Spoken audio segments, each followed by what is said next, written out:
नमस्कार दोस्तों, मैं हूं आपका दोस्त रोहित यादव। वजीरेक्स में लेके बहुत बड़ी अपडेट आपके सामने है। और वो अपडेट यह है कि दिल्ली पुलिस ने एक शख्स को जो है उठाया है, गिरफ्तार किया है, जो ये 2000 करोड़ एक तरह से आपका ही था जो हैक हुआ, उसमें कहीं ना कहीं इन्वॉल्व है। तो मे भी हो सकता है कड़ियां कुछ जुड़ रही हैं, शायद कुछ अच्छा निकल के आए। तो आपके लिए क्या बेनिफिट वाली चीज हो सकती है, चलो वो बताएंगे।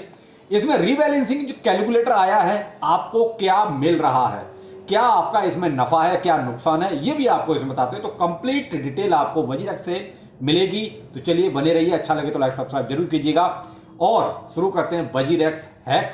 आखिर आगे क्या क्या आप क्या कितना बेनिफिट इसमें होने वाला है। लेकिन उससे पहले ट्विटर टेलीग्राम को जरूर फॉलो करें, जहां मैं आपको लेटेस्ट अपडेट दे ही रहा हूं। तो चलिए शुरू करते हैं पहले वजीरेक्स को। पहले मैं आपको कुछ ही बताता हूं कि Bengal man arrested in 2000 crore crypto heist on WazirX. ये एक लेटेस्ट अपडेट है आज का, ये आप कल का मान सकते हैं, लेकिन ये पब्लिक में आज ही एक तरह से ये हाय तौबा मचा रहा है।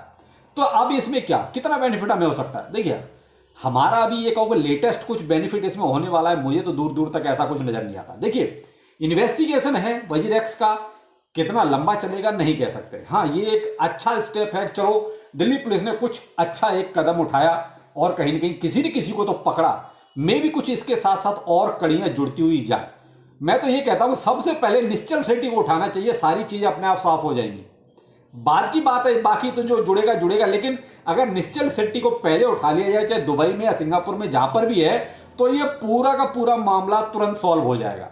क्योंकि सारा का सारा जो मुझे लगता है कि ये भसड़ जो फैलाई है वो इस निश्चल शेट्टी ने फैलाई है। एक नंबर का स्कैमर है, या आप ये मान लीजिए जितना भोली सूरत लगती है उतना भोला ये है नहीं। इसने पूरा फंड का एक तरह से बंटाधार किया है। तो अब ये बंदा पकड़ा गया, तो मे भी अब इसके साथ साथ इंडिया में और भी जो होंगे वो भी पकड़ में आएंगे। तो एक कड़ी जुड़ती हुई नजर आ रही है। अब ये न्यूज आने से हमारा कितना बेनिफिट होगा, तो मेरे भाई देखो, हम अगर सीधा सीधा अगर ये कहें कि हमारा कुछ डायरेक्ट बेनिफिट होने वाला है इससे, तो अभी तो ऐसा कुछ नहीं है। हाँ, फंड रिटर्न होगा नहीं होगा ये बात की बात है, क्योंकि अभी तो इन्वेस्टिगेशन चल रहा है। अब ये भी कुछ बताएगा फंड कहां गया, किधर गया, किसके पास गया। तो ये कहोगे इतनी जल्दी रिकवरी हो जाएगी, तो वो भी देखिए अभी इम्पॉसिबल काम है। और फंड कोई ऐसा नहीं है कि बहुत छोटा सा फंड है। 2000 करोड़ बहुत होता है रुपए में भाई। भाई एक आध करोड़ की बात होती तो समझ में आता। तो अब अगर मैं कहता हूं कि स्टेप बाय स्टेप अगर पॉजिटिव स्टेप इस तरीके से आने लगे, हमारे फंड के बारे में कुछ अच्छी न्यूज आ सकती है। लेकिन भाई हम तो यही कहेंगे कि वेट एंड वॉच, इसके अलावा इसमें ज्यादा भी ऐसा कुछ नहीं है। हाँ, एक न्यूज जरूर है जो मार्केट में आई है, कितना हमारे लिए अब आगे और बेनिफिट होगा ये भी वक्त बताएगा। कि वो मे भी इस बंदे ने अगर कुछ ओला अपने अंदर से तो बहुत अच्छा, अगर इसने कहा कि मुझे भी कुछ नहीं पता, तो मामला फिर वहीं का वहीं रह जाएगा। तो अब दिल्ली पुलिस इसके साथ पूछताछ करेगी, कितना आगे मैटर बनेगा, जो भी मार्केट में आएगा आपके साथ अपडेट जरूर शेयर करेंगे। अब आते हैं जो वजीरेक्स आपके लिए रीबैलेंसिंग कैलकुलेटर लेके आया है। यानी कि इसमें यह है कि आपको ये क्या दे सकता है। अभी दे कुछ नहीं रहा है, मैं इसलिए कह रहा हूं कि दे सकता है। अब यहां आपको इस तरीके समझ में आ गया, चलिए मैं अपना ही दिखा देता हूं। तो यहां देखिए, मैंने आपसे हमेशा कहा कि मैं वजीरेक्स को बहुत पहले छोड़ चुका था, और तब छोड़ दिया था जब ये बाइनेंस और वजीरेक्स का झगड़ा हुआ था। तभी समझ में आ गया था कि इसमें बहुत बड़ा लोचा है। दूसरा, आपने ईडी के इतने सारे केस इन पर देखे थे, तो उससे समझ में आ गया तो वजीरेक्स के साथ कुछ ना कुछ बहुत बड़ा पीछे गड़बड़ चल रहा है। तो इसलिए मैंने इसमें बहुत ज्यादा फंड रखा ही नहीं था। जो 8-10 हजार रह भी गया था रुपए में, वो भी फंस गया, ये मान लीजिए। तो वही फंड मैं यहां पर आपको दिखा रहा हूं। अब यहां देख रहे हैं 68.6 आपका ये your share of liquid assets मेरा अभी बचता है। यानी जो मुझे ये दे सकते हैं, बस इतना, इससे ज्यादा तो शायद ये नहीं दे सकते, इतने के आसपास ही मुझे दे सकते हैं। तो अब इसमें क्या है, जो मेरे कुछ जो टोकन्स थे, तो अगर उनमें टोकन देखे जाए तो टोकन बहुत ज्यादा है, लेकिन ये फंड कुछ और ही दे रहे हैं। तो ये भी एक माजरा है ना, थोड़ा उलझा हुआ है। यहां पर भी बहुत सी चीजें क्लियर नहीं कि आखिर इन्होंने करा क्या है, किस हिसाब से हमें ये एलोकेशन एक तरह से दे रहे हैं, यानी हमें रिटर्न दे रहे हैं, हमारा पैसा हमें कैसे बंदर बांट करके दे रहे हैं।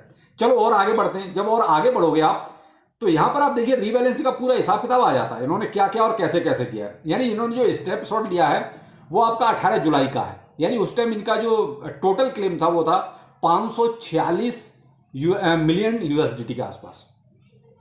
मेरा हिस्सा बनता था लगभग 99.5 यूएसडीटी, यानी वही $100 के आसपास आप ये मान सकते हैं। तो वही मैंने हमेशा से आपसे कहा कि मेरा 8-10 हजार से ज्यादा इसमें था ही नहीं, वो भी मैंने ऐसे ही छोड़ रखा था मिनिमम के तौर पे। अब ये उस टाइम पे, यानी कि इन्होंने 18 जुलाई का स्नैपशॉट ये लिया है। लेकिन भाई 18 जुलाई को हमारे पास टोकन तो बहुत थे, अगर टोकन के हिसाब से देखें तो, क्योंकि इन्होंने तो अपना यूएसडीटी के हिसाब से देख लिया, अपने यूएसडीटी के हिसाब से इन्होंने अपना बंदर बांट कर दिया। इन्होंने केवल ये देख लिया कि हमें फायदा किस चीज में ज्यादा होगा। हमारे अगर जो टोकन्स अगर देखते तो मैं भी लगता है कि वजीरेक्स को उतना फंड ज्यादा देना पड़ता, इसलिए उन्होंने जो हमारे टोकन थे ना उनको साइड कर दिया। इन्होंने केवल यूएसडीटी का हिसाब देखा कि आपका कितना उस टाइम पे यूएसडीटी बनता है। अब जो क्लेम परसेंटेज जो बनता है, जो मैंने कहा ना कि मुझे बस 68 के आसपास ये दे सकते हैं, अभी वही मैंने बार बार की दे सकते हैं क्यों लगा रहा हूं, इसलिए कभी दिया कुछ नहीं और ना ये देने वाले हैं, जो हिसाब चल रहा है। अब आपको कैसे देखना है, तो यहां पर देखिए सी नंबर पे योर क्लेम, ये परसेंटेज है आपका, ठीक है, इतना परसेंट के हिसाब से आपको मिलेगा जो आपका टोटल फंड था जिस टाइम 18 जुलाई को। अब आते हैं लिक्विड एसेट्स, जो इनके पास अभी 377 मिलियन यूएसडीटी। यहां पर आपको कैलकुलेशन कैसे करना है, तो आपका ये योर क्लेम परसेंटेज है ना, ये और आपका लिक्विड एसेट जो है इनको मल्टीप्लाई कर दीजिए, बस आपका परसेंटेज निकल आएगा, यानी कि आपका वो टोकन निकल आएगा, वो बैलेंस निकल आएगा। टोकन क्या बैलेंस निकलेगा कि आपको ये कितना दे सकते हैं। तो भाई उस हिसाब से अगर देखा जाए तो मेरा 68.6% के आसपास आता है। तो जो ये कहते हैं कि हम आपको ये देंगे, यानी अगर आप देखोगे $100 में से $68 के आसपास ये मुझे दे सकते हैं। कब देंगे नहीं पता, कब ट्रेडिंग स्टार्ट करेंगे नहीं पता।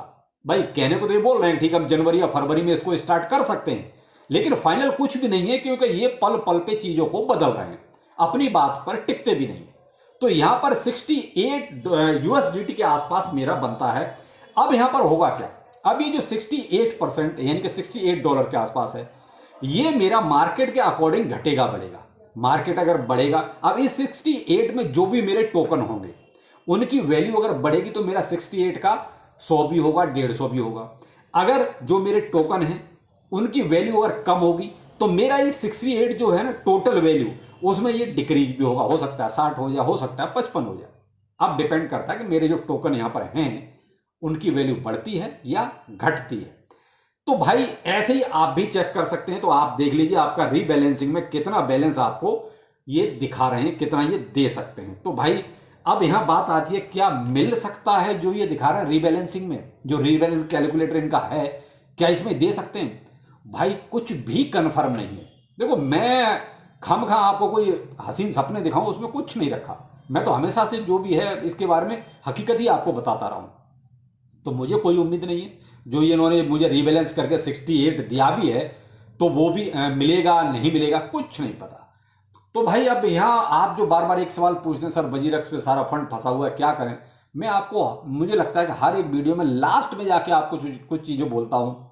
भाई वजीरेक्स पे तो जो है जैसा है वो फंसा हुआ है, उसको छोड़ दीजिए। अभी आपके बस में अभी कुछ नहीं है, आप कुछ नहीं कर सकते, क्योंकि जो करना है वजीरेक्स को करना है या जो इन्वेस्टिगेशन अथॉरिटियां हैं उनको करना है। जैसे आप दिल्ली पुलिस लगी हुई है, उधर सिंगापुर में कोर्ट केस वगैरह चल ही रहा है, इन अथॉरिटियों को कुछ करना है कि ये क्या डिसीजन कर पाते हैं। तो आप तो कुछ नहीं कर सकते, आप ज़्यादा कोर्ट जा सकते हो, बस इतना ही कर सकते हो, इससे ज़्यादा कुछ नहीं कर सकते। तो भाई कोर्ट कचहरी का भी ऐसा तो है नहीं कि आज गए और 2 घंटे बाद फैसला आपके फेवर में आ जाएगा, वो भी फिर सालों सालों लटका रहता है। तो बेहतर है कि आपको ठीक है जो ये चीज़ें करनी है आप कर सकते हैं, कोर्ट जा सकते हैं, कंप्लेंट कर सकते हैं, लेकिन उसके साथ साथ मैं तो ये कहूँगा अगर आपके पास कोई एक्सेस फंड है तो आप किसी और एक्सचेंज का यूज करो, चाहे CEX का करो चाहे DEX का करो, आप जिसका करना चाहो कर सकते हो, जिससे कि कुछ आमदनी हो। क्योंकि आप देख रहे हैं मार्केट एक बहुत अच्छे हिसाब में चल रहा है। बेशक अभी अगर बुलरन कहें तो हमारा BTC में ही चल रहा है, बाकी और प्रोजेक्ट अभी ठंडे ही हैं। कुछ ही प्रोजेक्ट ऐसे हैं जो एक अच्छा आपको गेन दे रहे हैं, लेकिन मोस्टली अभी जितने भी अल्ट कॉइन या मीम कॉइन हैं वो अभी बहुत ही सुस्त हैं, वो उतने ज़्यादा BTC का अकॉर्डिंग बिल्कुल भी नहीं बढ़ रहे। आप ये मान लीजिए भाई 5-10% का एक अलग सीन होता है, वो तो कभी भी हो जाता है। तो भाई मैं तो यही कहूँगा कि आप थोड़ा सा अलर्ट रहें, थोड़ा अपना डिसीजन थोड़ा जल्दी लें, क्योंकि वजीरेक्स के चक्कर में मत बैठिए, क्योंकि कुछ नहीं पता ये फंड जो इन्होंने रीबैलेंसिंग में दिया है ये भी कब देंगे या वजीरेक्स पे ट्रेडिंग कब स्टार्ट होगी, कोई ऐसी डेट फाइनल नहीं है। तो ये कुछ अभी लेटेस्ट अपडेट है वजीरेक्स को लेके। तो मुझे लगता है कि शायद सारी चीज़ आपको क्लियर हो गई होंगी। अगर क्लियर हो गई है तो लाइक सब्सक्राइब जरूर कीजिएगा। चलिए फिर मिलते हैं शाम को किसी नए टॉपिक के साथ। नमस्कार।